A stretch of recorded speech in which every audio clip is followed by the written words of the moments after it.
కాకినాడ నగరాన్ని సంపూర్ణ పారిశుద్ధ్య నగరంగా తీర్చిదిద్దే కార్యక్రమంలో ప్రజలు కూడా భాగస్వాములుగా మారాలని కాకినాడ నగరపాలక సంస్థ ఇన్ఛార్జ్ కమిషనర్ ఎన్వివి సత్యనారాయణ పిలుపునిచ్చారు.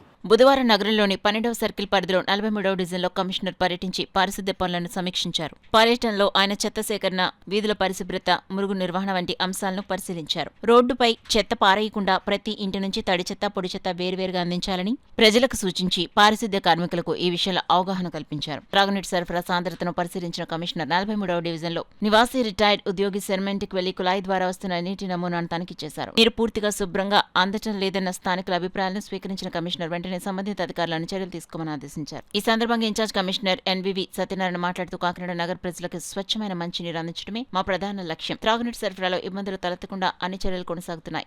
పరిశుభ్రమైన నగర నిర్మాణంలో ఉద్యోగులు, సిబ్బందితో పాటు ప్రజలు కూడా బాధ్యత వహించాలని తెలిపారు. ఈ పర్యటనలో అడిషనల్ కమిషనర్ కెటి సుధాకర్, ప్రజా వైద్య ఆరోగ్య శాఖ అధికారి doctor D Prithvicharan, sanitary inspector Satibabu, AE Sujay, 43వ division Telugu Desam party incharge Sunny Kiran తదితరులు పాల్గొన్నారు. It's very difficult. ఎందుకంటే మనం ఏదైతే కర్ర ఉందో అది కొంత ఓపెన్ డ్రైన్ ఉంటే ఇలా తీసి వెళ్ళిపోతుంది తప్పించి అట్లా క్లోజ్ చేసేస్తే కర్ర లోనికి వెళ్ళదు, దాంట్లో ఉండిపోతుంది, బయటకు అవకాశం ఉంటుంది. అంటే ప్రజలు కూడా రిక్వెస్ట్ చేసేది ఏంటంటే మీరు డ్రైన్ ఏదైనా మీరు కారు బయటకు పెట్టుకున్నప్పుడు మధ్యన చిన్న హోల్ ఉంచినట్లయితే ఆ కర్రతో పెట్టి మనం బయటకు తీసే అవకాశం ఉంటుంది. అది కూడా అందరికీ రిక్వెస్ట్ చేస్తున్నాము. అదేవిధంగా మనకి ఈ డ్రైన్స్లో కొంత చెట్ల వల్ల ఆకులు రాలిపోయి ట్రైన్లో పడుతుందని చెప్పారు. అవి కూడా లేకుండా ఎప్పటికప్పుడు మేము క్లీన్ చేయడానికి జరుగుతుంది. అందరికీ కూడా డ్రింకింగ్ వాటర్ ఫెసిలిటీస్ కలుపుతున్నాం. ఈరోజు యాక్చువల్గా ఈ పార్క్ వచ్చాము, రేపు గాంధీనగర్ పార్క్ వెళ్ళి అక్కడ కూడా పరిశీలిస్తున్నాం. పరిశీలించి ప్రజలకి తగిన అందుబాటులో చర్య తీసుకోవడం జరుగుతుందండి.